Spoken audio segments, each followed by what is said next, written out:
In my past life, I carried Xie Zheng out from a pile of corpses, clutching a blood-dripping spear to secure his ascension to the throne. Yet he heeded Li Ruochou's words. The Imperial Consort has shed too much blood.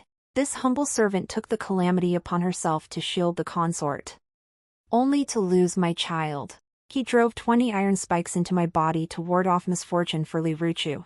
When I wept for my parents' help, they fawned over Li Ruochou to please her, until I was thrown into the winter lake. Not a single soul me parents, my brother. Xie Zheng, whom I loved for 10 years, remembered me. Fortunately, heaven took pity on me. Reborn. All who wronged me shall die by my spear. Main text. I jolted awake from my sleep, the sound of cracking bones still ringing in my ears. My hand instinctively clutched my abdomen, only to find it flat and smooth. My child was gone. I remembered how, even after the iron spikes were driven into me, Li Ruochou remained unsatisfied. Xie Zheng then ordered me thrown into the icy water along with the child inside me. He didn't even want to see it once. Young lady, you're awake.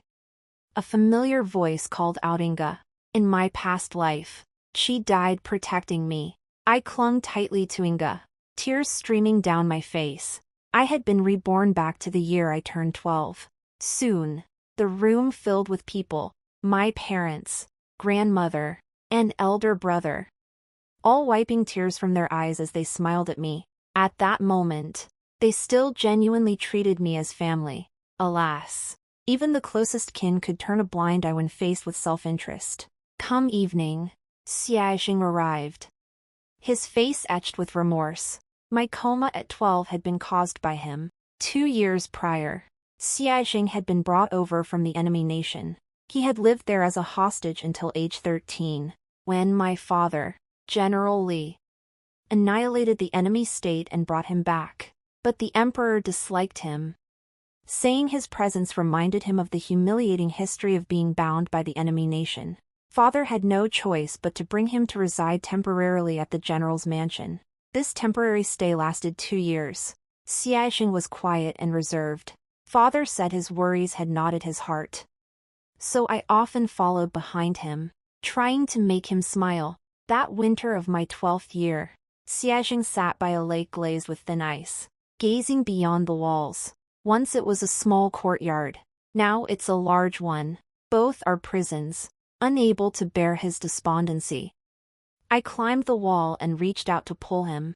They'll help you climb over. Let's see what lies beyond. But his foot slipped, yanking me off the wall. I crashed through the thin ice and plunged into the lake.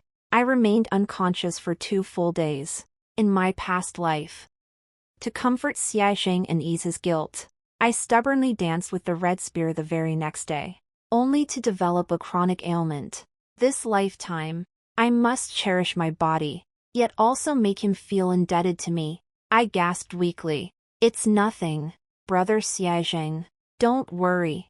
Beneath the covers. My hand pinched itself hard, tears spilling over. Sure enough, Xie Zheng didn't let it go like last time. The guilt on his face only deepened. With this illness, I stayed in bed for the entire winter. Xie Zheng visited me every day. Before, I'd tell him stories and jokes. Now, he racked his brain to help me pass the tedious days of illness. People, you see, only ever cling to the one who gave more. This lifetime, I would make Xie Zheng that one. No amount of physical pain could compare to the agony of watching hope crumble bit by bit, of seeing loved ones depart one by one, leaving only despair and loneliness behind. I would make Xie Zheng experience every bit of suffering I endured in my past life. By the time my body had fully recovered, spring had arrived. Counting the days, Li Ruochou would soon arrive. Li Ruochou was the daughter of a deputy general under my father. After her father died in battle, she came bearing a letter seeking refuge with the Li family. Father took her in as his adopted daughter, granting her the same noble status as mine. Li Ruochou knew how to manipulate men.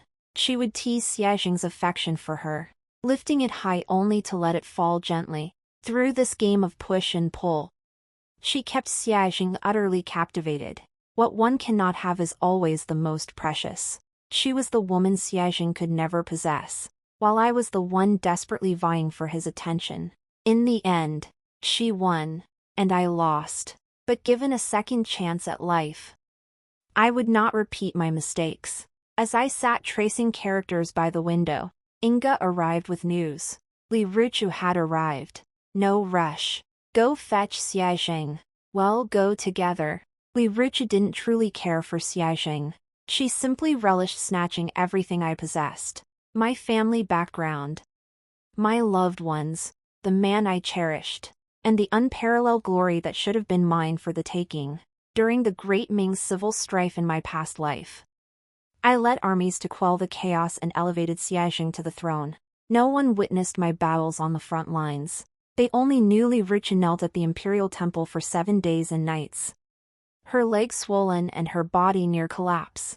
Li Ruochou's devotion to praying for the nation moved Xie Zheng and the entire capital's populace. Yet when Xie Zheng ascended the throne, she became the Empress Consort, while I remained merely a wounded, pitted Imperial Consort. Xie Zheng arrived as usual, clad in a black robe. Truthfully, his fair complexion would look more ethereal in azure or turquoise. Brother Xie Zheng, I reminded him. The embroidered cloud-patterned robe I gifted you would pair beautifully with my aqua blue skirt today. I urged him to change into the new attire I'd specially sent him days prior. When he returned in fresh clothes, Inga was weeping beside him. Mistress, I didn't mean to. Ink had stained my robe, leaving me no choice but to change. By the time we reached the main hall, Mother was holding Li Ruochou's hand, comforting her. Consider this your own home from now on. When Li Ruochou and Xie Zheng looked at each other, the surprise and delight in their eyes were impossible to hide. The robes they wore were identical in both color and pattern. Such a coincidence in this world, and both within our Li family. How remarkable. I chuckled, nudging Xie Zheng. He stood there dumbfounded, then bowed to Li Ruochou in greeting. This Mani don't want him, and you needn't fight for him. I'll deliver him to you myself. Just as in my past life, Mother prepared a lavish banquet for Li Ruochou. During the feast, I picked up a piece of osmanthus-infused stuffed lotus root with my chopsticks. Only brother Xie Zheng in our family loves sweets. This stuffed lotus root is his favorite. I can't taste the deliciousness though. It just feels cloying to me, I said to Li Ruochou with a smile. Her eyes twinkled as she replied. Is brother Xie Zheng from the south? I'm from the south too, and I love sweets as well. Though serving as a hostage in the southern kingdom was something Xie Zheng preferred not to discuss. Having lived there for 10 years, his dietary habits remained ingrained. He merely gave a slight nod in acknowledgement. Li Ruochou was intensely ambitious and status-conscious.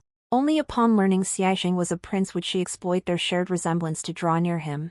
Brother Xie Zheng lived in the southern kingdom for ten years, so he prefers sweeter flavors. I quickly covered my mouth afterward, pretending I'd let it slip. Li Ruochou was quick-witted and soon realized Xie Zheng was the very prince held as hostage. A starving camel is still bigger than a horse. Even if the emperor disliked him, he would still be a prince, possessing wealth and prestige beyond the reach of ordinary people. The Li family's front courtyard included its own martial arts training ground, making their residence larger than those of other military families. It usually took visitors 10 days or even half a month to figure out the Li family's layout. But guided by Inga, Li Ruochou found Xie Zheng's room in just one night.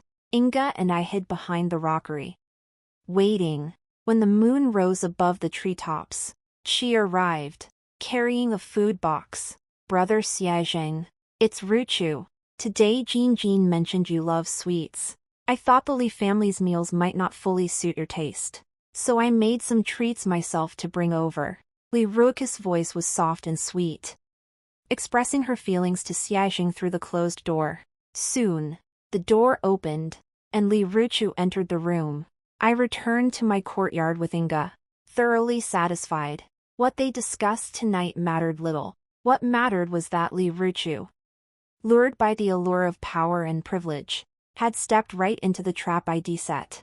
In my past life, while the imperial princes fought each other bloody for the throne, rebels seized the opportunity to rise up, plunging the land into chaos. Xie Zheng and I led our troops to crush the rebellion. After the rebels were crushed, bearing my battle scars and military achievements, I stood behind Xie Zheng with the Li family's military authority, enabling him to ascend the throne smoothly. Alas! Back then I only knew how to put on a brave front, never uttering a word about the hardships and exhaustion. Li Ruochou exploited this weakness. Just as victory seemed within our grasp, she staged a grand prayer ceremony so monumental the entire capital took notice. In the end, she became the figure everyone held in their hearts, the one who sacrificed for the nation and its people. So while Li Ruochou busied herself currying favor with Xie Zheng, I found rare moments of leisure to wander the streets each day. I sought out summoning a man Xie Zheng could never surpass in life. His twin brother, Xie Yun, their birth mother, merely a lowly concubine, died unloved. After her death, both sons were sent to the southern kingdom as hostages. But after Xie Zheng fell out of favor, he came to live in my household. After Xie Yun was rejected, he voluntarily renounced his princely status and became a commoner.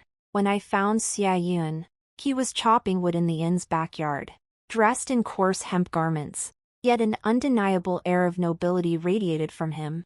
This reminded me of Xie Zheng, who still lived according to princely protocols in the Li household, yet always appeared timid and submissive. I visited Xie Yun daily, yet never spoke to him. I simply sat nearby, watching him chop wood and tend the yard. Xie Yun performed the inn's lowest tier task. She wasn't even permitted to enter the kitchen or the main hall. By my 10th visit to Xie Yun, winter had arrived. Heavy snow fell that day. Inga held an umbrella over me as I sat in the back courtyard, shivering with cold. Yet he continued splitting wood with meticulous care, only stopping when the snow had covered me entirely, turning me nearly into a snowman. He wiped the snow from my body with a handkerchief. "Speak. What do you need me to do?" His directness didn't surprise me. He was a man of deep calculation, each word spoken having been weighed 1,000 times in his mind. That's why it had been so unexpected in my past life when he led a large contingent of loyalists into the struggle for the throne. "I want to make a deal with you. I'll help you seize the throne, and you help me kill Xie Zheng." Xie Yun didn't pause his work, continuing to brush the snow off me with care. "Why should I trust you?" He didn't ask me why I believed he would seize the throne, indicating he didn't mind me knowing these things. "Though neither you nor Xie Zheng enjoy the emperor's favor, you still have the old friends your maternal grandfather left behind, the current high ministers. So no matter how capable the other princes may be, the ministers will always believe the emperor owes you something. You exploited precisely this point when you voluntarily renounced your princely status, pushing the ministers' sympathy for you to its peak. Now they're yours to command." I looked up at him as I spoke. For some reason, though their faces were similar, Xie Yun seemed more handsome. "I know you're cunning, but don't forget, Xie Zheng is in the Li family, and the Li family controls half of the Ming's military power. And I am the Li family's only daughter. Military power since ancient times. It has been what emperors feared most, yet also what they craved most." Xie Yun brushed the snow from my clothes, then pulled a plump roasted sweet potato from beneath the stove. "Eat this to warm yourself." I took the sweet potato, snapped it in half, and offered him one piece. "Let this sweet potato be our pledge, and the falling snow our witness. From this day forward, we are in the same boat." Xie Yun looked up at the swirling snow, his smile bright. "The southern lands never see such heavy snow. When we were kids, he always said we'd return to the Great Ming to see the snow together when we grew up. Now that we're back, brothers are fighting each other." He glanced at me again. "Li Jin, your eyes are filled with so much hatred. Every day you spent in the Li family must have been incredibly hard." I never asked Xie Yun why he said that, and he never asked me how hard it truly was. After that day, we both stopped mentioning our pasts. We tacitly avoided meeting again. But I knew he had agreed to help me. When another heavy snow fell, I invited Xie Zheng and Li Ruochou to admire the snow together. In the warm pavilion, I prepared a brazier and steaming tea, roasted oranges and chestnuts. We sat wrapped in velvet blankets, chatting idly. Li Ruochou now followed Xie Zheng everywhere. In just a few months, Xie successfully captured his stomach with her southern cuisine. People are always contradictory. Take Xie Zheng. For instance, he clearly considered his 10 years in the south a disgrace. Yet he still embraced the deeply ingrained culinary habits had acquired there. You're all from the south, never seen snow like this before, right? For the past 2 years, Brother Xie Zheng kept saying he'd build a giant snowman when it snowed heavily. Now it's finally here. But alas, I developed a chronic condition last year and can't stay out in the snow too long. Ahem. So I won't be able to build a snowman with Brother Xie Zheng. I peeled an orange, my voice tinged with regret. Li Ruochou's eyes flashed briefly, but she didn't respond. Xie Zheng comforted me. It's all right. It's all right. Your health comes first. Jeanine. Li Ruochou heard this, and a flicker of hatred passed through her eyes. I ate a sweet orange segment with satisfaction. Early the next morning, Inga came in rubbing her hands. It's bitterly cold outside. In such freezing weather. That Li Ruochou is relentless. She spent 2 whole hours and actually built a snowman. I heard she refused any help from the servants. I sipped my warm goat's milk. Send someone to fetch Xie Zheng. Tell him I have a new calligraphy book to present to him. Oh. And have the servants prepare the sedan chair and warm towels. Also, send for the physician to wait outside the second gate. They'll see him when I have a moment. Li Ruochou, as expected, felt uneasy after hearing Xie Zheng's soothing words to me. To gain his undivided attention, she'd naturally go out of her way to fulfill his wish. The only suitable spot for a snowman was the back garden in the inner courtyard, and anyone coming to see me would inevitably pass through it. Li Ruochou always played the victim. Once Xie Zheng's heart warmed with pity, she'd inevitably faint from the bitter cold, and then I'd step in to help her. After finishing a cup of hot milk and writing 2 more calligraphy pieces, Inga finally returned. Sure enough, as Xie Zheng passed the garden, he was drawn to the snowman and naturally spotted Li Ruochou's hands crimson, eyes brimming with tears. The bow-tie's nose was rosy from the cold. She looked at Xie Zheng and said in a sweet, delicate voice, Brother Xie Zheng, the snowman you wanted to see, I've made it. Instantly, she captured his heart. But just as Xie Zheng was about to approach, Li Ruochou fainted. Before Xie Zheng could react, the maidservants rushed over, helped Li Ruochou into a sedan chair, and carried her indoors. They attended to her, changing her clothes, wiping her body, warming her hands, and feeding her soup. Before she could finish the soup, the physician waiting outside the second gate had already arrived. Xie Zheng stood frozen, watching the scene unfold. His emotions shifted from touched to astonished. And finally, he emerged with a dark expression. Xie Zheng sat in my room, staring silently at the calligraphy practice sheets. Miss, please take your medicine before continuing your studies, Inga said, approaching with a tray. Xie Zheng looked up. What medicine? Is Jean unwell? Inga replied with a hint of complaint. The Miss' health has deteriorated considerably, especially in winter. She sleeps poorly at night and has little appetite during the day. We sent for the physician, but I don't know why he hasn't arrived yet. Xie Zheng had lived with the Li family for 3 years and knew their physician was always the same. Where else could he be? Someone's good at acting. And the physician got dragged into playing a supporting role. Xie Zheng sneered, then pulled out his waist token and handed it to Inga. Go tell them to send the physician here immediately. Xie Zheng's token was a prince's gold plaque. Had never used it during his years with the Li family. I was puzzled. What acting? What's going on? Xie Zheng soothed me softly. Nothing. You don't need to worry about it. Just focus on getting well. After Xie Zheng and the physician left, I happily devoured a large bowl of spicy grilled beef. Because of his background, Xie Zheng hated being manipulated more than anything. Now, I was exploiting precisely that weakness. Letting him see how Li Ruochou was scheming to make him fall in love with her. After this, it would take Li Ruochou a long time to breach Xie Zheng's emotional defenses again. I waited a month before Li Ruochou finally grew restless. Jean. Your illness stems from lying in bed too long. You should go out for walks.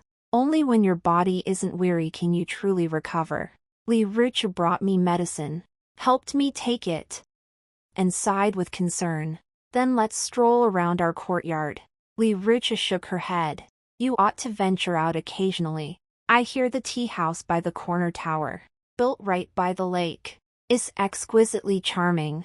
Why don't we go there for tea and the view? Not wanting to dampen her spirits, I agreed. Soon, she extended an invitation to Xie Zheng in my name. Unable to refuse, he accepted. Halfway through our tea, Xie Zheng remained silent, while Li Ruochou fidgeted restlessly. I chuckled. You truly thought of everything. Ruochou, being out has made me feel much better. I'm even craving roasted chestnuts. Too bad the best ones are on West Street. Xie Zheng couldn't wait to get away from Li Ruochou. He hurriedly stood up and said, if Jean wants them. No distance is too far. I'll go buy some right now. Wait for me. As soon as Xie Zheng took a step, Li Ruochou immediately stood up too. I'll go with you. I know Jinjin's tastes better.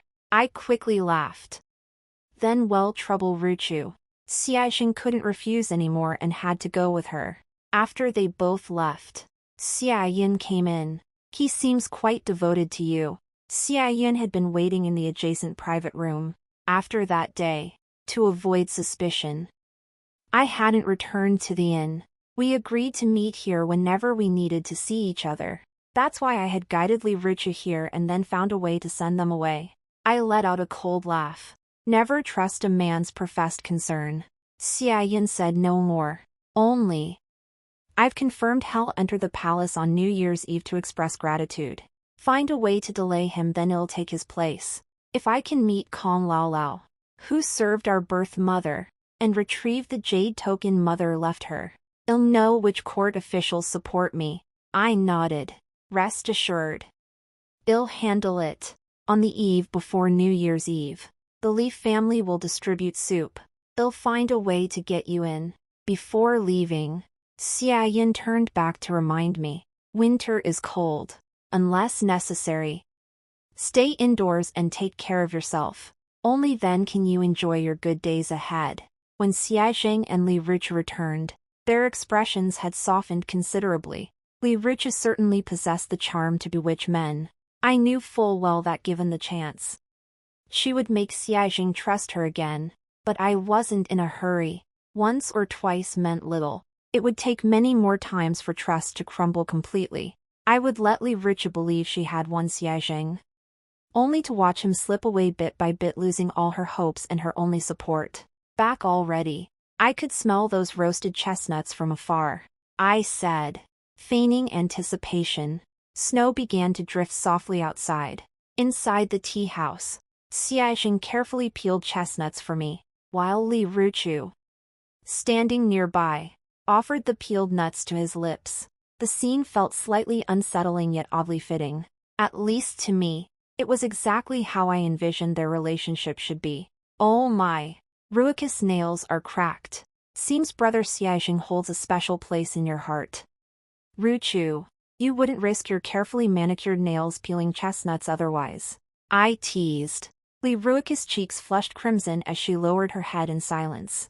Xie Zheng glanced at her, his own ears turning slightly red. Jean, what nonsense are you spouting? Eat your chestnuts. But when it was time to go home, he still reached out and took Li Ruochou's hand to help her into the carriage. Xie Zheng wasn't one to take the initiative. He was accustomed to being passive. This stemmed from years of living without choice: what he ate, where he stayed, what he did, all beyond his control. That's why in his previous life, had been drawn to Ruochou, who openly pursued him, while overlooking me, could always liked him but only knew how to work diligently. This time, Ruochou and Xie Zheng reconciling wouldn't have happened without my help. I would always excuse myself when Li Ruochou dressed up in her finest, leaving them ample space to be together, or drawing on my understanding of them. I would orchestrate little coincidences meant just for the two of them. Through my efforts, Xie Zheng and Li Ruochou's feelings for each other grew steadily. During the new year, I love distributing soup, most of all making sure everyone gets a proper meal. Will you join me this year, Ruochou? I suggested a few days before the soup distribution. Li Ruochou naturally resisted. She disliked the cold and shunned interaction with the poor, finding them dirty and foul-smelling. In her previous life, she had feigned illness to avoid the event every year.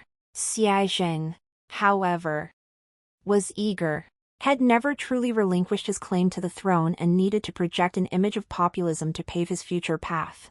Seeing Xie Zheng's hopeful expression, Li Ruochou didn't want to jeopardize their newly formed bond. She forced a smile and agreed. The day of the soup distribution coincided with the Li household's busiest period and the patrol guard's laxest vigilance, the perfect opportunity for Xie Yun to slip inside, to earn a favorable reputation. Xie Zheng had been distributing dry rations and meat cakes to the people in the bitter cold since dawn. Inquiring after their well-being, Li Ruochou stood nearby, smiling stiffly, her neck tucked in as she clutched a hand warmer. It was precisely during this time that Xie Yun strode confidently through the back gate into the Li residence, dressed identically to Xie Zheng. He could pass unquestioned even if he encountered servants or maids. No one would think to verify Xie Zheng's whereabouts at that moment, for no one could imagine that Xie Zheng's twin brother, the disgraced imperial prince who had voluntarily become a commoner, would appear at the Li residence. When it turned to the courtyard after the porridge distribution. Xie Yun had already hidden in the inner room as Inga had instructed. I invited Xie Zheng and Li Ruochou to drink wine, while Xie Yun peered out through the crack in the door from his hiding place. With Ruochou's help today, the porridge distribution went smoother than ever, I said, raising my wine cup with a smile. Xie Zheng gazed at Li Ruochou's flushed nose, deeply moved. With Sister Ruochou's kindness, the people will surely have a good new year this year. Li Ruochou beamed at the praise, shyly raising her cup. It's all thanks to Brother Xie Zheng's generosity. After a few cups laced with sleeping potion, both were unconscious. I thought they were something special, but it turns out they're nothing special. I slipped some antidote to Li Ruochou, staggering drunkenly. She rose and was led away by Inga to change her clothes. As for Xie Zheng, I had a servant escort him back to his own courtyard. Master Xie doesn't usually drink. If word of this gets out, it'll cost you your heads. By the time Li Ruochou returned, Xie Yun had emerged from the inner chambers, seated at the banquet table and feigning a drunken stupor. Everyone except her new Xie Zheng had already departed. Xie Zheng wouldn't wake before noon tomorrow.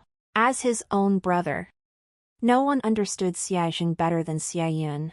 His impersonation was so convincing even I struggled to tell them apart.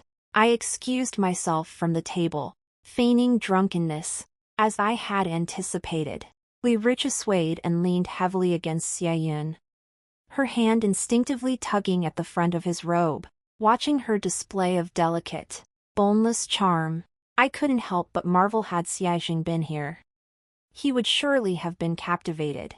No wonder I was so obsessed with her in my past life. But Xie Yun wasn't. His eyes held an unfathomable darkness and coolness. He merely tightened his arms, pulling Li Ruochou into his embrace. She slid effortlessly onto his lap, her hands intertwining around his neck. Brother Xie Zheng, Ruochou has you in her heart. The sound of Li Ruochou's voice, enough to make one's bones tingle, sent shivers down my spine even from the inner room. Is that so? Then tomorrow, I shall take you with me to the palace. Xie Yun's voice was clear and pleasant. Li Ruochou's face lit up with joy. All the effort over the past half-year hadn't been wasted. She had bet correctly. Oh. And don't let Jin find out. She'd never agree. Meet me in the rear garden tomorrow. Well, slip out through the back gate, Xie Yun instructed. Li Ruochou nodded, nestling shyly into Xie Yun's embrace as she drifted into dreams of becoming his consort. The next day at dawn, Xie Zheng arrived at the rear garden dressed in the imperial prince's ceremonial robes prepared in advance. Li Ruochou was already waiting. She wore a long, lotus-pink satin gown, draped in a white cloak embroidered with plum blossoms. Her makeup was exquisitely applied. Radiating allure, she took this palace visit extremely seriously. I sat by the window, watching the horizon gradually lighten. I drank several cups of cold wine, yet it still couldn't ease my nerves. It wasn't until the hour of the snake that Inga came with news. The carriage had returned. Inside, only Li Ruochou remained, collapsed unconscious upon the cushions. It seemed the plan had succeeded. Xie Zheng, disguised as Xie Zheng, entered the palace smoothly with his token. He then drugged Li Ruochou and headed straight for the inner palace, where Kong Lao Lao, who had once served his mother, resided. If he successfully obtained the jade token left by his mother from Kong Lao Lao, he would return to the carriage, place Xie Zheng's token on Li Ruochou's waist, and instruct the driver to return to the mansion.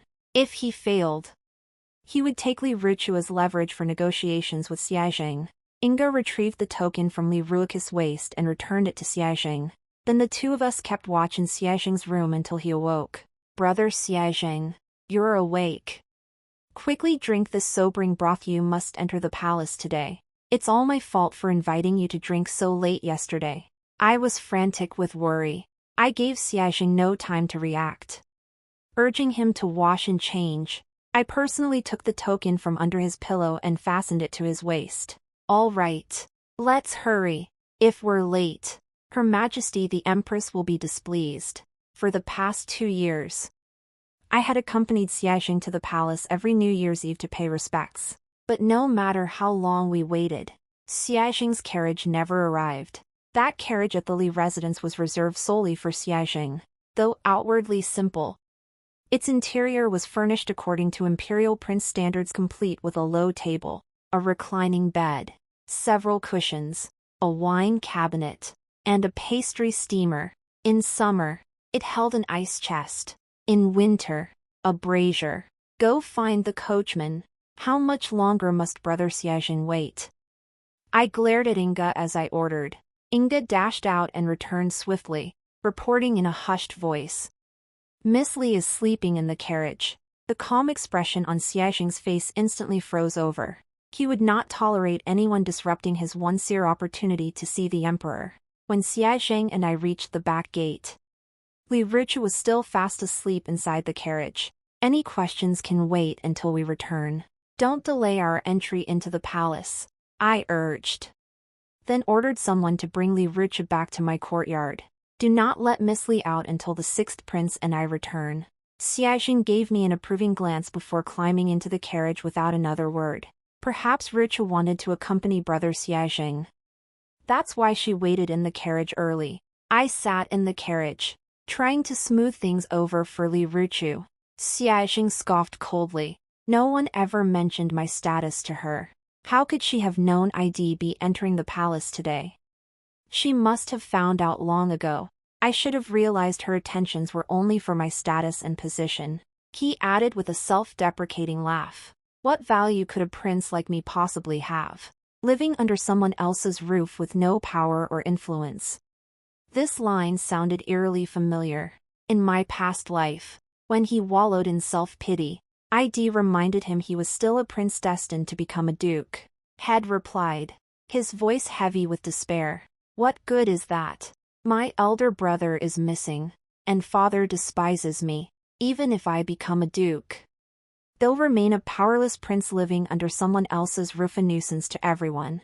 My heart softened then, and I promised him, as long as I, Li Jin, exist, as long as the Li family stands, whatever you desire, I will help you achieve. So that was it. Had been feigning helplessness all along, gaining my sympathy to justify accepting my aid. Using my hands to seize the throne had always coveted deep down. He needed that throne to prove to the world that Xie Zheng, even after years as a hostage in an enemy nation, could still become emperor. If that's what you want, then I'll give you the answer you crave, Brother Xie Zheng. As long as I, Li Jin, exist. As long as the Li family endures, you will never walk alone. With that, I gently took his hand.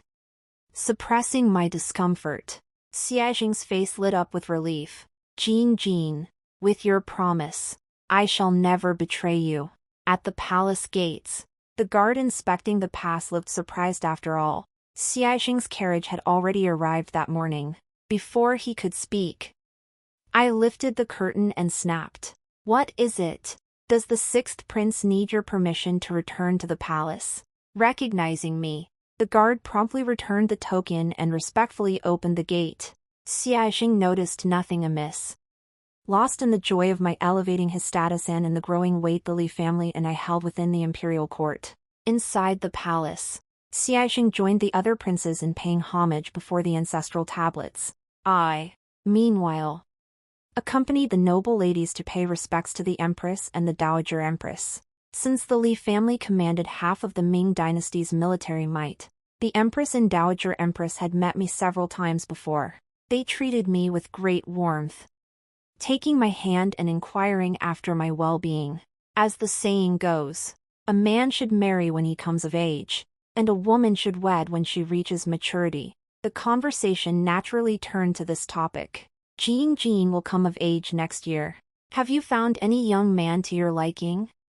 The Empress asked, a hint of caution flashing in her eyes. I knew she was testing whether I harbored feelings for Xie Zheng, thereby gauging whether the Li family might become his support. I lowered my head bashfully. Jin seldom attends literary gatherings. The only young man I encounter at home is the sixth prince. How could there be any to my liking? Outwardly, I claimed no suitor. Yet my heart was wholly occupied by the sixth prince. These words struck the Empress like a heavy stone. Her lashes fluttered briefly before she regained her usual composure.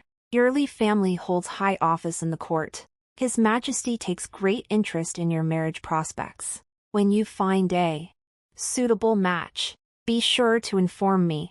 I shall arrange the union myself. After exchanging pleasantries, the female guests were escorted to rest and changed their attire in preparation for the New Year's Eve banquet. With those words spoken earlier, tonight promised to be quite eventful.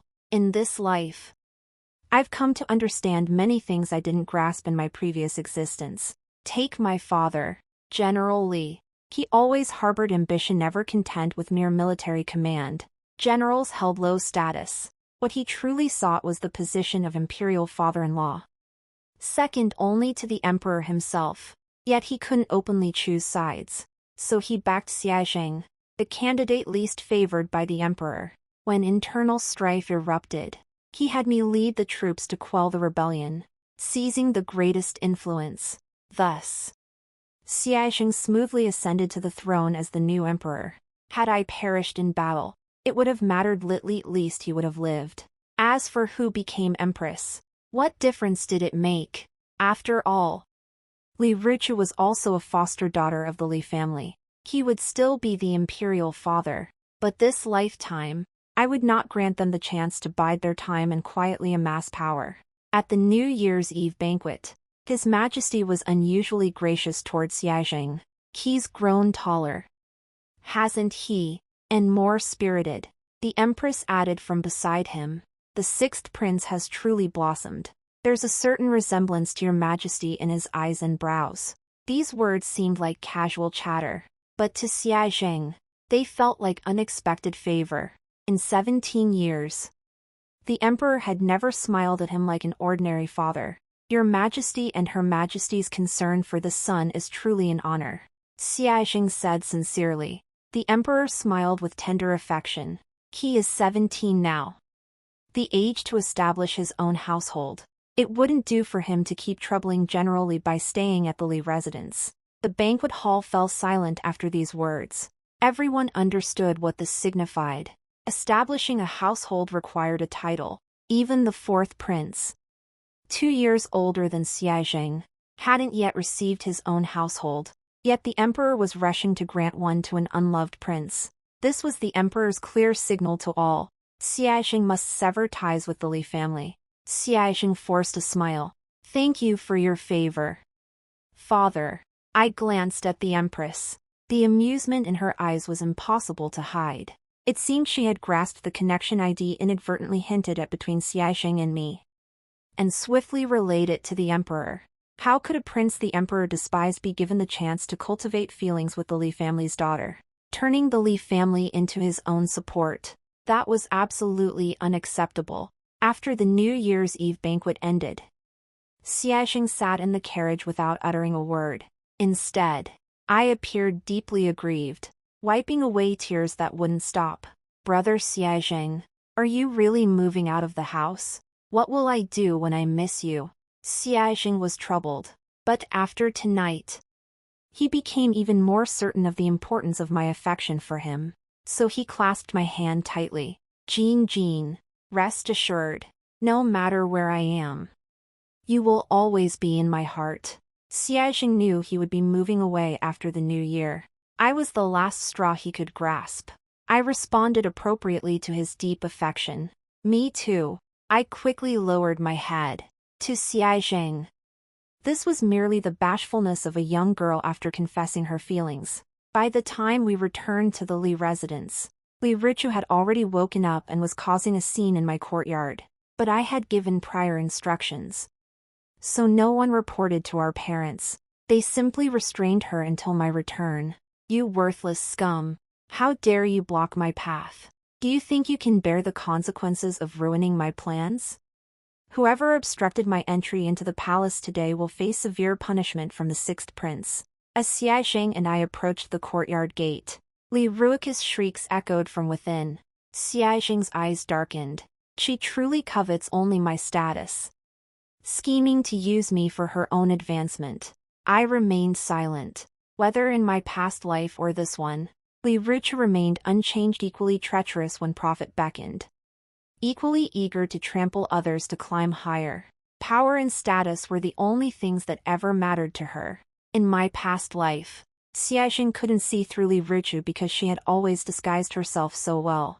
She had never encountered obstacles, smoothly packaging herself as a kind-hearted, timid, and naive little flower. But in this life, because of my schemes and obstructions, her flattery was frequently interrupted, giving Xie Zheng the chance to see the scene. Come inside. It's chilly out here. After standing for a long while, I pushed open the courtyard gate. The moment she saw Xie Zheng, Li Ruochou fell silent. She broke free from the maid restraining her, her body going limp as she knelt before Xie Zheng, wiping away tears. Brother Xie Zheng, they won't let me go.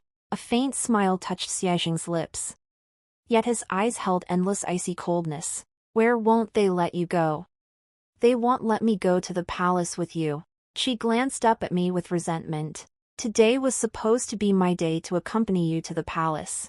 I was supposed to be the one sharing old stories with His Majesty. But Li Jin couldn't stand it. She sent people to tie me up and bring me back. Xie Zheng sharply picked up the crucial detail. Back. From where? Li Ruochou pouted.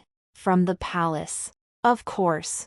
Didn't Brother Xie Zheng say last night he'd take me there? But it was too early and I felt tired. So I dozed off in the carriage. Before I knew it, they'd already brought me back. The smile vanished instantly from Xie Zheng's face. I recalled the unusual circumstances of our entry into the palace. Oh. No wonder the guards stopped the carriage today. So Brother Xie Zheng's carriage had already been to the palace once. Li Ruochou looked at us blankly. Xie Zheng spoke coldly. I didn't wake up until the 3rd hour of the day today. When did I go to the palace with you? Li Ruochou grew flustered. This very morning. You even said not to let Jin know, lest she be displeased. Nonsense. Jin enters the palace every year. Even the Empress Dowager and the Empress favor her. If she wished to enter, why would she need my help? I helped Li Ruochou up from the ground and soothed Xie Zheng. Perhaps we were both drunk yesterday. Why not summon the coachman? Hell no. Li Ruochou immediately chimed in. The driver knows. Hurry and fetch him. Before long, the driver arrived. This morning at dawn, Miss Li requested the carriage, saying she was scouting ahead for the 6th prince.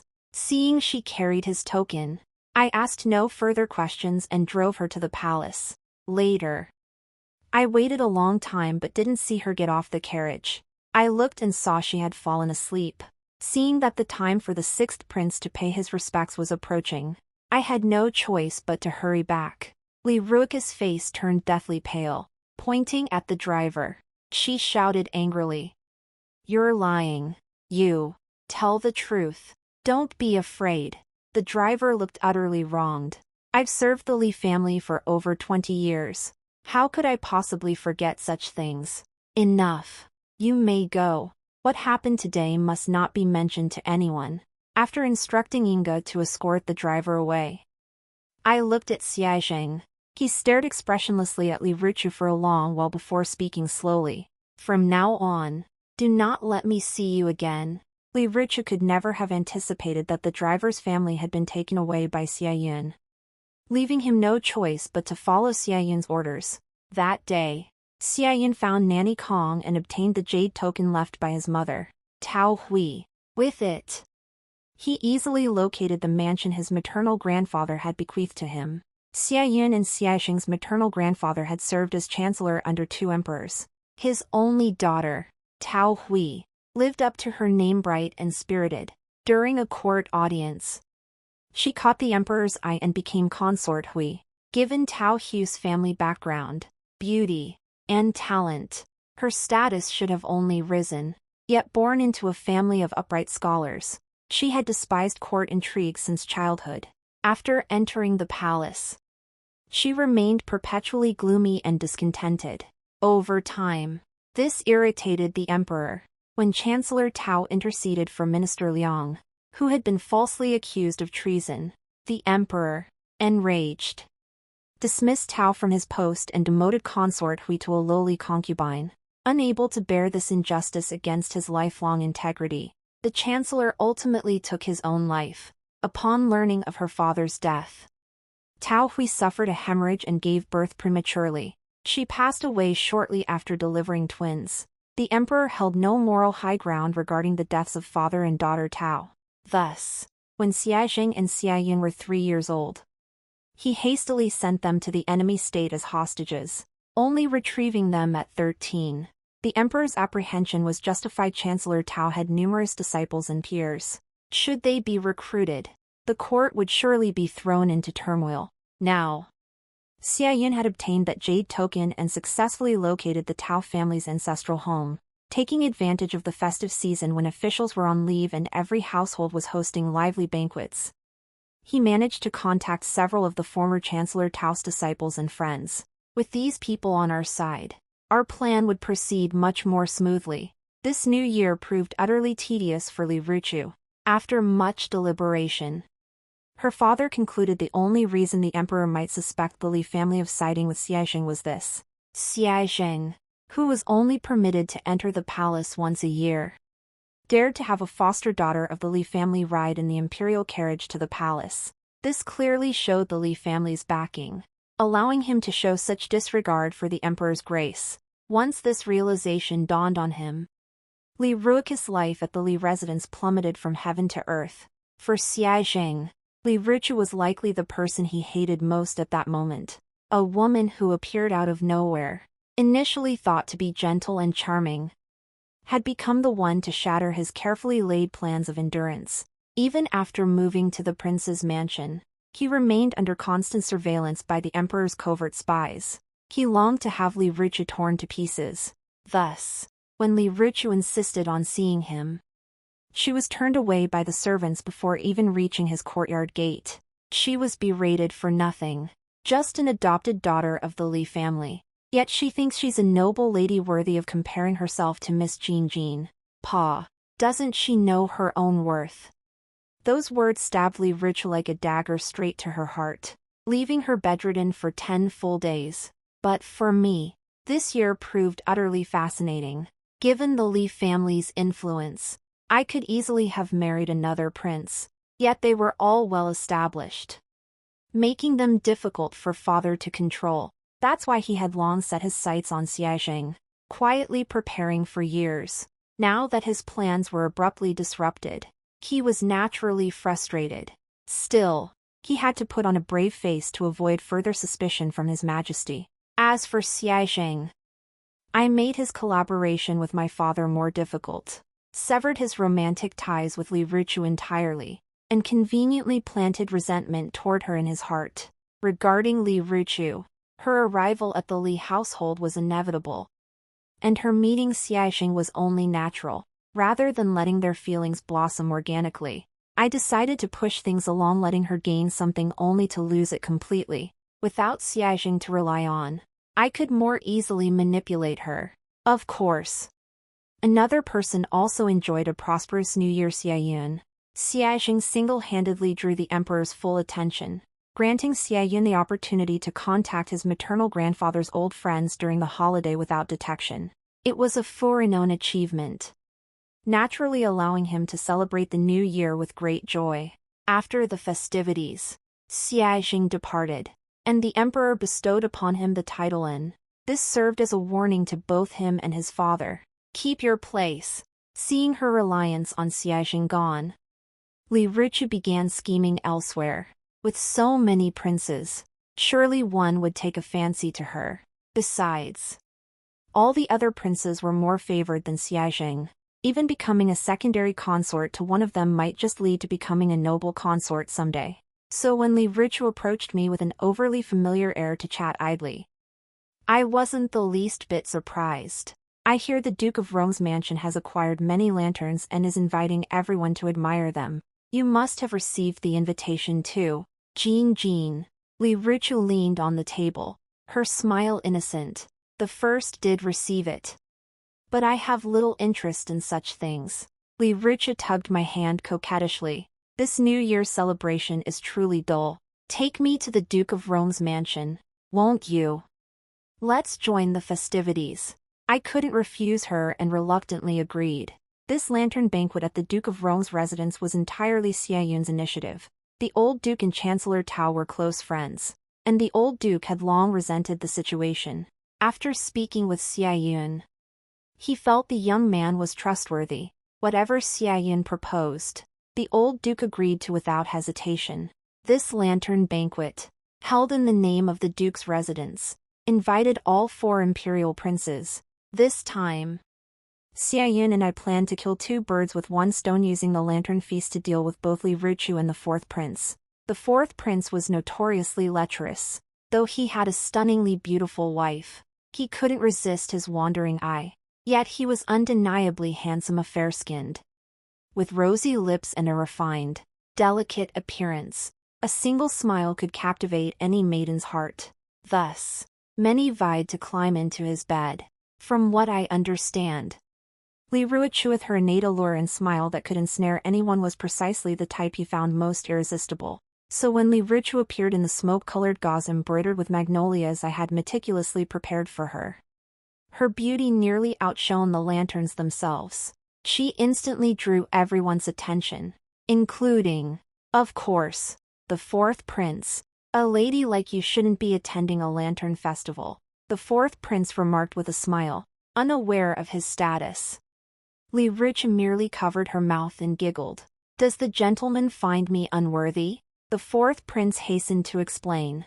You are simply too beautiful. You make even these lanterns pale in comparison. The two laughed together, chatting in the pavilion on the lake. As I watched Li Ruochou lean almost entirely against the 4th prince, I approached. Your Highness, this is my elder sister. The 4th prince had assumed she was merely the daughter of some minor family. Upon hearing she was a Li family daughter, his eyes lit up. I truly have failed to recognize a jewel in the rough. Li Ruochou was clearly delighted too, both because I elevated her status and because she hadn't expected to meet a prince so soon. Sister, you two chat with the 4th prince. It'll go change. The Duke's mansion is truly well prepared. I heard even the rooms for noble ladies to change in are private, each with a 1,000-thread bed and a beauty couch. As comfortable as home. Oh, and you have your own room too. Sister, remember to change into your formal gown before the banquet. Having revealed today's most crucial information, I believed they wouldn't disappoint me. By the time the banquet began, Everyone had changed into their formal attire except for Li Ruochou and the fourth prince. The fourth prince's consort hadn't suspected anything until the matriarch of the Rongwa mansion mentioned in casual conversation that a sacred Buddha lantern would be displayed at tonight's banquet. Couples who paid their respects together would be blessed with children. Having long sought an heir since her marriage, the consort immediately began searching for the fourth prince. I happened to be searching for Li Ruochou. Perhaps she's asleep in the side chamber. We made our way to the side chamber, which was pitch black. No guests were present. Just as we were about to leave, a soft, breathy sigh suddenly reached our ears. I knew that sound all too well. It was Li Ruochou. In my past life, she had once sought to provoke me. Using Xie Zheng's hand, she summoned me to the bedchamber, forcing me to listen outside all night to their lovemaking. Her breaths were seductive and alluring. I always felt that any man would likely lose control. You promised me not forget. I, the daughter of the Li family, have my dignity, rest assured. I promise to take you as my equal wife. A little beauty like you, I could never get enough of holding you and kissing you every day. How could I ever deceive you? This was the fourth prince's voice. Li Ruochou didn't disappoint me. To climb higher, shed abandon all shame and propriety. The fourth imperial consort beside her trembled with rage at these words. Calm down, your highness. You know the fourth prince's temperament. Why not grant them their wish? You'll earn a reputation as a virtuous wife before him. I offered feigned consolation. Hearing my words, she not only failed to calm down but her eyes blazed with fury. Go. Summon the Duke and Duchess of Rongwa. Bring the other princes and consorts as well. Find me several strong maidservants and prepare some ropes. The fourth imperial consort, the sole daughter of a marquis household, had possessed a fiery temper since childhood. Thus, though the fourth prince had indulged in illicit affairs, he had never dared take a concubine. Now, to consider granting Li Ruochou the status of caliph coupled with my words as a member of the Li family, clearly intended to facilitate the union, was something she could not tolerate. Within moments, these individuals were summoned and stood silently outside the side chamber, listening to Li Ruochou's labored breathing efforts to suppress it, utterly futile. As for me, I stood with head bowed, hands wringing a handkerchief, embodying the very image of a disgraced family member too ashamed to show her face. Tie that slut up. At the fourth imperial consort's command, several maids rushed in with ropes. Li Ruochou let out a shriek, followed by a flurry of struggle, punctuated by the fourth prince's sharp reprimands. Yet, upon catching sight of the crowd outside the door, his scolding abruptly ceased. A robe was hastily draped over Li Ruochou's shoulders before she was tightly bound and dragged out. The fourth prince, however, remained calm and composed, his expression utterly fearless. Before the fourth imperial consort could speak, I rushed forward, clutching Li Ruochou and sobbing. Sister, how could you, with the fourth prince? Does this mean you no longer care for brother Xie Zheng? After speaking, I wiped my own tears. Fourth imperial consort, please be magnanimous and forgive her this once. With these words spoken, everyone present understood. So she was the adopted daughter of the Li family, the woman who had boarded Xie Zheng's carriage to enter the palace. The fourth imperial consort sneered coldly. Seems she's quite skilled at seducing men, and specifically targets princes. My sisters-in-law, you must be wary. You all witnessed that wanton wench's behavior earlier. Once a man falls into her clutches, who could resist? The fourth prince, now regaining his composure after his earlier lustful blindness, belatedly grew furious and humiliated. You colluded with Xie Zheng, and now you dare seduce this prince. Speak. Did Xie Zheng send you? Li Ruochou never imagined things would escalate like this. She shook her head frantically. No, I never seduced him. But her words were futile. Despite my desperate attempts to intervene, the fourth imperial consort, consumed by fury, ordered her confidant to shove Li Ruochou into a carriage and send her back to the Li family. By the time I hurried back, father sat in the main hall, his face twisted with fury. I took pity on you and sheltered you. Yet in less than a year, you've brought such disgrace upon the Li household. Tomorrow, I must swallow my pride and personally apologize to the fourth Imperial Consort in the Marquis household. I must also enter the palace to see His Majesty and reflect on my failure to raise you properly. I once considered finding you a good match out of respect for your father. But now, after this scandal, what respectable family in the capital would dare marry you? Father raged from his armchair, but I knew his fury wasn't directed at Li Ruochou for embarrassing him. After all, she was merely an adopted daughter taken in midway through her life. No one could truly blame the Li family for that. What truly enraged him was that with Xie Zheng's line severed, the fourth prince's line was severed too. Moreover, everyone present knew Li Ruochou had first seduced Xie Zheng. Then the fourth prince she specifically targeted imperial princes. Should His Majesty grow suspicious, he could easily conclude General Li had sent his adopted daughter to befriend the princes. That would make his years of scheming to become the emperor's father-in-law and control the new monarch even more difficult. But Li Ruochou remained unaware. She had no knowledge of her father's schemes. To her his words sounded like a direct rebuke. Did you truly take me in out of pity? Ask yourself, was it pity or guilt? Do you feel uneasy seeing me here? Li Ruochou sat on the floor, her clothes disheveled, hair in disarray, her face a picture of misery as she stared at her father. I sat nearby, straining to recall memories from my past life. I had no recollection of this exchange between her and her father. Her father's expression shifted uncomfortably. What are you saying? Li Ruochou gave a self-mocking laugh. I thought that even if I was only your adopted daughter in name, you at least treated me as your own daughter with genuine affection. Little did I know you never intended to acknowledge me as such. Have you played this role so long that even you've forgotten? I am your biological daughter, born to you and a woman in the army camp. You dared not marry her, fearing it would ruin your reputation. So you entrusted me to your deputy general, General Li, to raise. Sitting in my chair, my mind went blank. I stiffly turned to look at father. He only sighed, offering no rebuttal. I turned to mother. She wiped away tears as she comforted Li Ruochou. Whether you were an adopted daughter or a concubine's child, your father always treated you with genuine affection. Today's incident only flew into such a rage because he cares about your future. So mother knew too. This was how it all unfolded.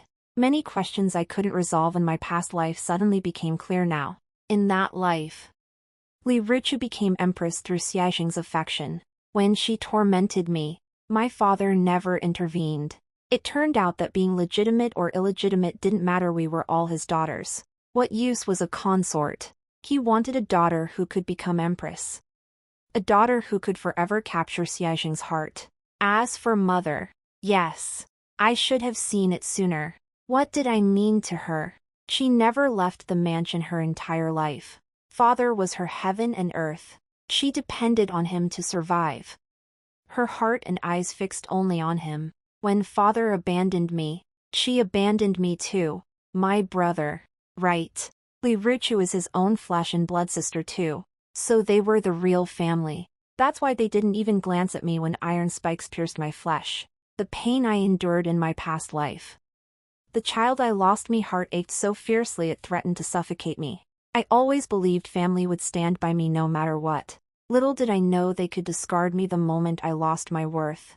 I sat in a daze for so long that when Li Ruochou lunged to strike me, I didn't react. Only after her hand slammed against my left cheek did I snap back to reality.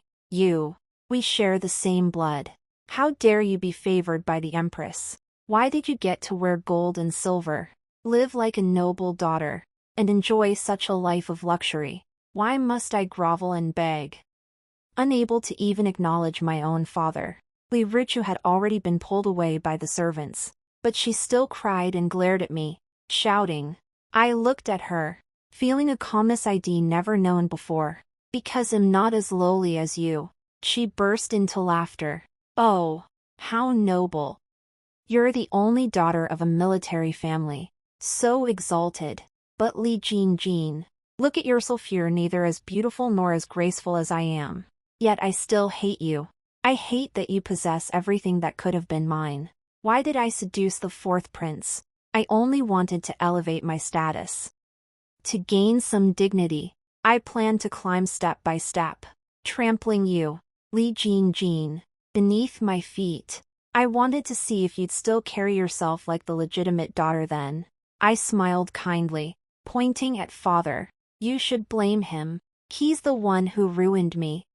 Not me. Father clearly hadn't expected this. He stood up, strode over to me, raised his right hand high, then froze midair. I glanced at mother. She made no move to stop him. Well, I knew all along she wouldn't risk angering him to defend me. I looked up at father and smiled. What's this, father? Are you going to strike me?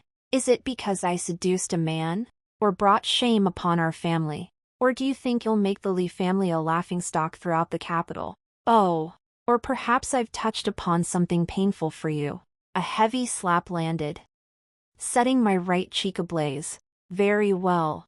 Our father-daughter bond ends here. You may keep this disgraceful daughter of yours. I rose and returned to my courtyard, instructing Inga to pack our belongings. This slap was my test to see if, in this new life, my parents truly cared for me at all. Taking only a small amount of silver and some clothes, I let Inga out the back gate and headed straight for the Prince's residence. According to my plan, I would eventually have to visit Xie Zheng's residence.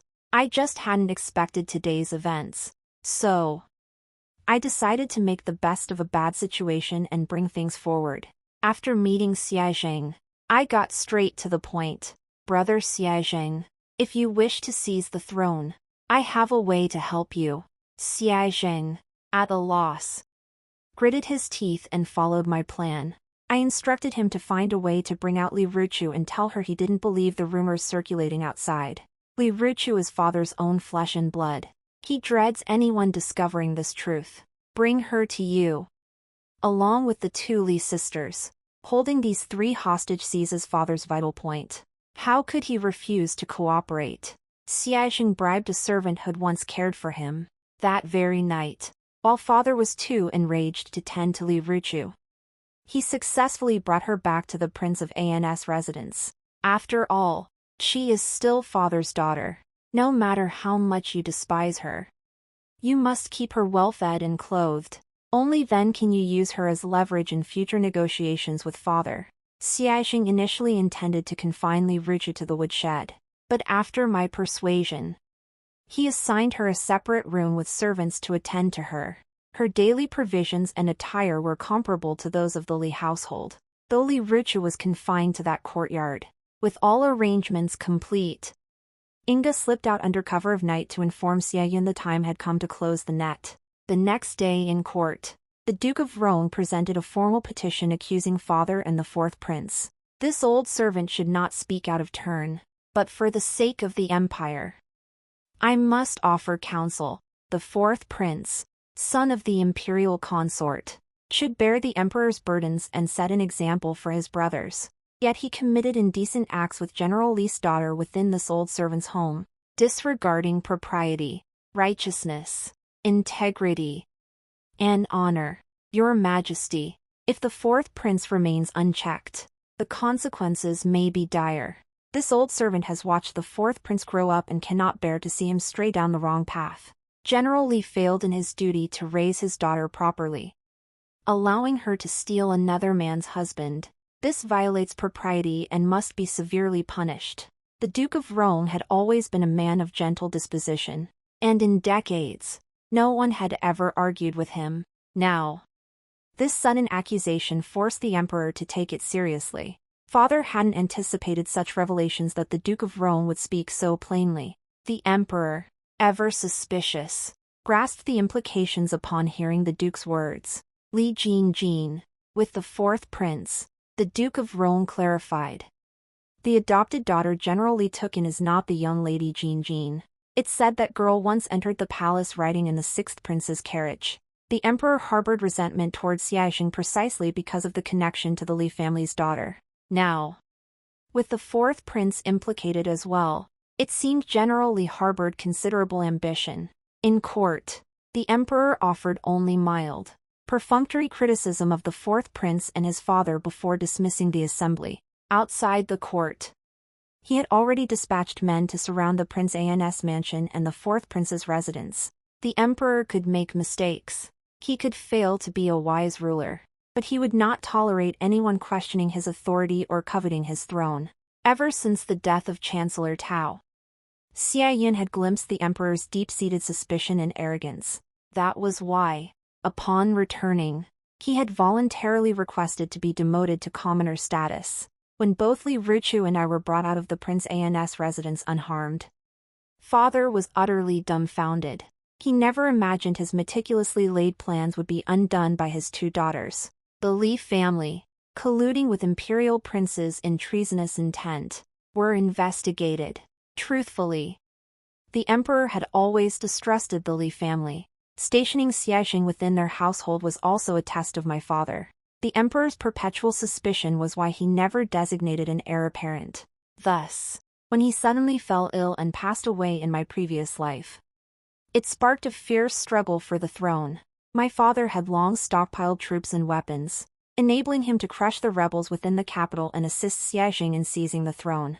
But in this life, through my design, the emperor gained a legitimate opportunity to investigate the Li family and eliminate this thorn in his side.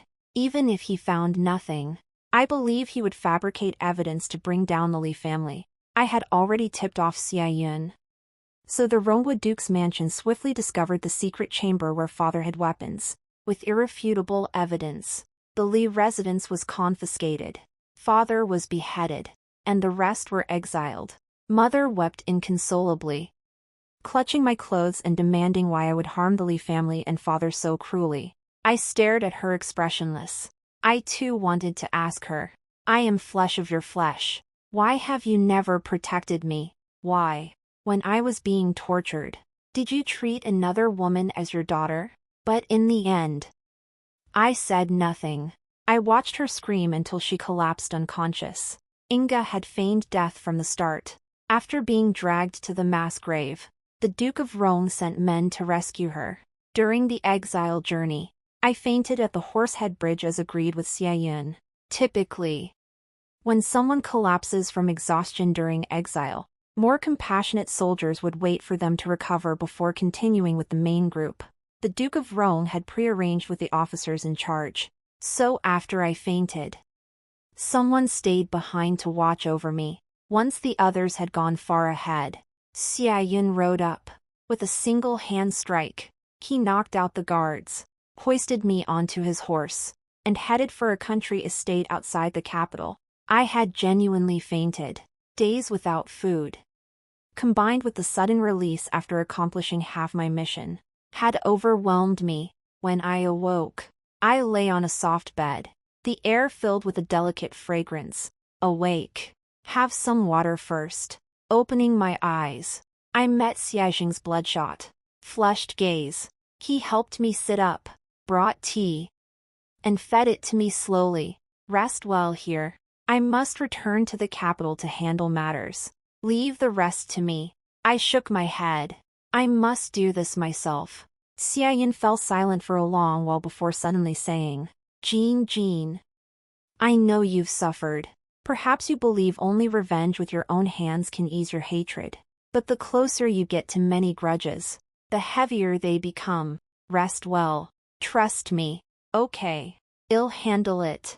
With that, he left without giving me a chance to refuse. I sat on the bed, lost in thought. The room was small yet elegant. Looking out the window, spring had arrived, everything bursting with life. It suddenly hit me Xie Zheng had just said take revenge personally. How did he know I was here for revenge? The thought made me jump up, unable to sit still. I tried to leave, but was stopped by the person head assigned to watch over me. The young master ordered you to rest. He'll be back soon. After pacing the courtyard several times, I calmed down. My current status was that of an exiled criminal. Even if I could return to the capital now, it would be extremely troublesome. Xie Zheng was right. All I could do now was rest well and not cause him trouble. 3 tasteless days passed before Xie Zheng returned. Jing, I brought you a gift. As if sensing my torment these days, he grabbed my hand and rushed out the door the moment he entered.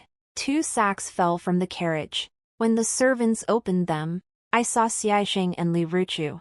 I brought them back. If you must kill them yourself to find peace. Then here, Xie Zheng handed me a long spear, the one I'd wielded since childhood.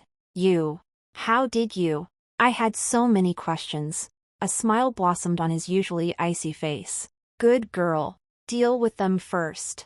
Then I'll tell you. Gripping the spear, I stared at the 2 gagged figures. Their eyes burned with hatred. After ordering the gag removed, Xie Zheng spat. Li Jing, you worthless bitch. So you were his all along. I never imagined you'd be the one to betray me in the end. Whether in my past life or this one, he never loved me. To him, I was nothing but a tool to be exploited. Before he could say another word, I gripped the spear tightly and plunged it deep into his chest. Spurting blood splattered across Li Ruochou's face. She screamed in terror. I've done nothing to you. Don't kill me, right? No grudge. We were even sisters. But could I let someone like her live? No. The hatred Shed nurtured toward me had already consumed her. If Shed been standing here today, and I'd been kneeling, Shed have killed me without hesitation. Perhaps we have no grudge. But what does that matter? We're family. We're blood sisters. Only now did Li Ruochou suddenly remember we were sisters. I chuckled softly. Is that so? But I haven't needed family for a long time. With that, I pulled the spear from Xie Zheng's chest and thrust it into Li Ruochou's heart. Watching both of them slowly lose their breath before me, surveying the blood pooling across the courtyard, I felt nothing but satisfaction. A spring rain began to fall in a steady drizzle. Standing in the rain, I felt nothing but exhilaration. My child, my unborn child, did you see? Your mother has avenged you. I don't know how long I slept, but in my dreams, I always saw a figure. He hid not far from me, watching. Wherever I went, he followed. Later, they threw me into the winter lake. I struggled desperately to swim upward, but the iron spikes embedded in my bones made every muscle ache, robbing me of strength. It was then that the figure leaped into the water, swimming toward me. I reached out, almost within grasp. When my vision blurred, I could hold on no longer. I thought I heard the child inside me whisper softly, "Mother, we were not meant to be together in this life. We shall meet again in the next." I drifted into unconsciousness. I could hear that figure calling my name. Jean, Li Jing, wake up. But I could not open my eyes. I was so tired. This life had been too exhausting. Everyone I cherished betrayed me in the end. I fought so hard. Yet I could never win. Living without scheming is truly exhausting. I remember that day when I carried Xie Zheng out from the pile of corpses. He promised he wouldn't let me down. That head gave me a lifetime of luxury and splendor. He delivered. He made me an Imperial Consort. But luxury and splendor were never what I wanted. What I wanted was a warm home. I practiced my sword nearby while the one I loved stood guard over me. My parents would cradle a child babbling its furs. Words. Outside the window, mountains would be blanketed in peach blossoms. And by the window, a stream would murmur softly. In the courtyard, I'd plant my favorite flowers and the vegetables I loved to eat. Only such a life would truly be a life. Thank you for your trouble. It's no trouble at all. If the young master has made up his mind, this old servant has no further words to add. I have made up my mind. My eldest brother, the crown prince, is steady and kind, loving his people like his own children. He isn't like our father, who is so full of suspicion these past years. It's only thanks to his secret support that I've managed to survive. He is perfectly suited to be crown prince. Father's decision is the right one. I want Vi for this position. I once declared I'd live as a commoner, and now I shall do just that. Thank you for making the trip. Your Excellency. When the voices outside the window roused me, I felt utterly exhausted, as if I'd slept for an eternity. You're awake. Xie Zheng's voice carried a hint of surprise and delight. I nodded. So tired. He chuckled. How could you not be? You've slept for 4 or 5 days straight. I was so worried I summoned every physician in the Duke's residence. Thankfully, it was just exhaustion and that rain you caught that made you sleep so long. Xie Zheng brought me a bowl of water to drink. It was sweet and refreshing, carrying a faint fragrance of plum blossoms. This is the plum blossom spring water you love. How did you know all this? That was my most pressing question. Xie Zheng sighed. Li Jin, you lived this life so cleverly, playing the Li family's Li Ruochou and Xie Zheng like puppets. How could you not consider that perhaps I, too, might be like you? My mouth fell open. After a long moment, I managed to speak. You reincarnated too? Xie Zheng nodded. No, even if he had reincarnated. How could he know so much about me? Xie Zheng seemed to see right through me. In my past life, I truly wanted to retire and live as a commoner. Life in the palace was exhausting. One day, I happened to see you and Xie Zheng on the street. You were circling around him, hopping and skipping, as lively as a little rabbit. But Xie Zheng's expression remained impassive. Back then, I wondered why, with the same face, that adorable little rabbit wasn't by my side. Later, I asked around and learned you were the Li family's daughter. I'd trained in martial arts for years, especially skilled in lightness techniques, so I snuck into the Li residence many times. I watched you swing on the swing, saw you take off your shoes and socks to catch fish, watched you devour meat in big bites. Jin, you know, before that, I'd never seen a girl so full of life. I thought I'd stay as gloomy as I was back in the Southern Kingdom, too lazy even to smile. Jin, you healed me. You saved that gloomy boy. I never intended to seize the throne. But Xie Zheng didn't love me. I wanted to become emperor to take you away from him. But later, you risked your life to build his empire. I had no choice but to concede defeat. The victor writes history. Xie Zheng sent assassins for me, but they were all repelled. To evade them, I had to leave the capital for several years. Yet when I finally returned, I heard the news. The Empress Consort, deemed unworthy, was subjected to the iron nail punishment. When I rushed to the palace, you had already been taken away. I chased them to the lake's edge, rescued you, but could never rouse you from unconsciousness. Xie Zheng spoke, tears falling in heavy drops. I never imagined a man like him would weep before me. Then, you became the sole reason for my existence. Without you, I'm dead too. Later, I held you and jumped back into the lake. When I woke up, I found myself lying in an bed. That's when I realized I'd been reborn. So when you came looking for me that day, I was overjoyed. I deliberately avoided talking to you just so you'd come back more times, so I could see you more often. No wonder he agreed to help me. Thank you, I whispered softly.